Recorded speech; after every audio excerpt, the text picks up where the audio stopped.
To move on to the other side of the Atlantic now, right. Kate, you've got, is it the New York Times there on the tablet? It is the New York Times here, which is talking about Michael Flynn, the National Security Advisor, who earlier this year was fired because it turned out that he had more communications with the Russians than he had let the Vice President to believe.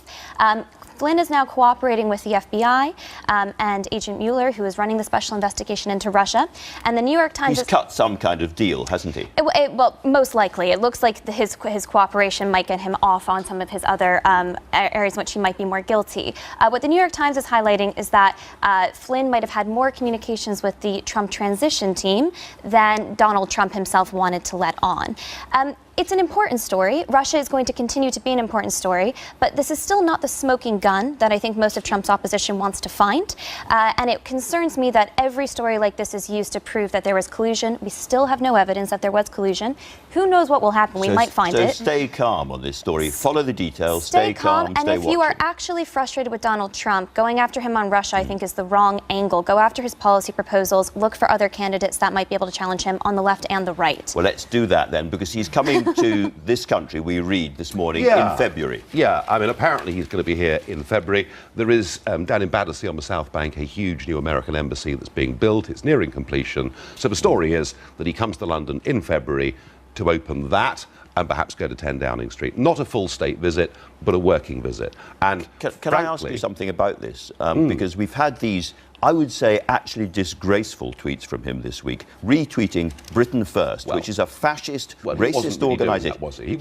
He retweeted Free Britain. OK, let's just get this right, shall we? There are 43.6 million people that follow Donald Trump. Donald Trump follows 45 people. One of those is Ann Coulter, right-wing American commentator. Yeah. She retweeted these videos. He picked it up from her and retweeted it.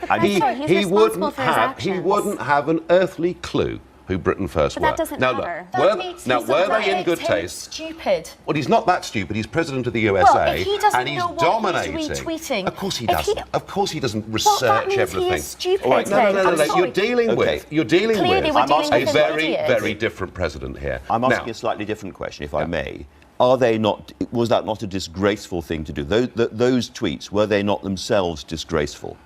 They're stirring up hatred between people in this country. They're fake news. They should not have been retweeted by the President of the United States. Was the story about ISIS throwing people off buildings fake news? No, it wasn't. It was true. It happened in Egypt. Do I think, Andrew, those tweets were in good taste? Not particularly. No, I don't. But the point is You're going to defend him. The level of outrage from the liberal elite in this country is out of all proportion. Can I just say, with what? You can't actually. With what happened here. And every single time, No, I haven't finished yet. I haven't finished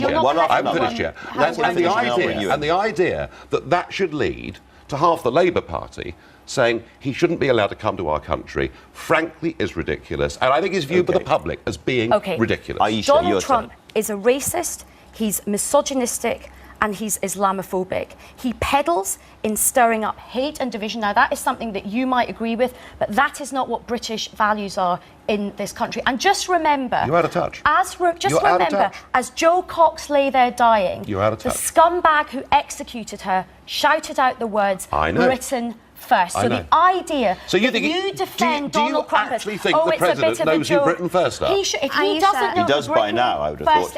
He is not fit to hold that office. I agree with Aisha completely in sentiment. I'm ashamed that the President goes about living his life in this manner. And we've seen it for a long time. He was attacking Mexicans as rapists and murderers before he was even elected. So this is nothing new, and it's deeply frustrating.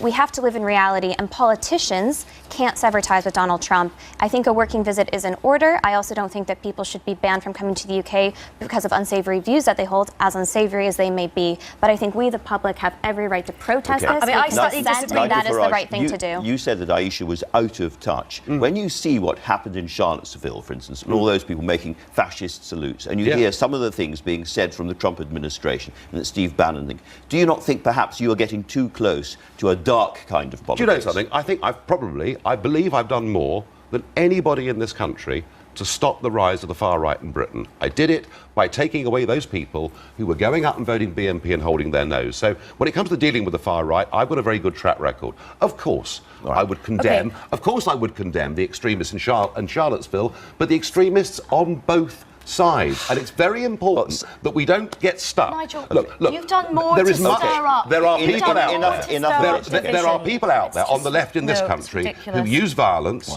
to pursue their means. There's bad on both sides. It's important to recognise that. Very important. I don't think we're going to get a calm consensus on this, I suspect. We're therefore going to go to a completely different story. Big Man Tyrone here. Make sure to subscribe to the wicked, awesome Robin Hood UKIP YouTube website. He exposes the leftist crops on the British brainwashing corporation. Nice.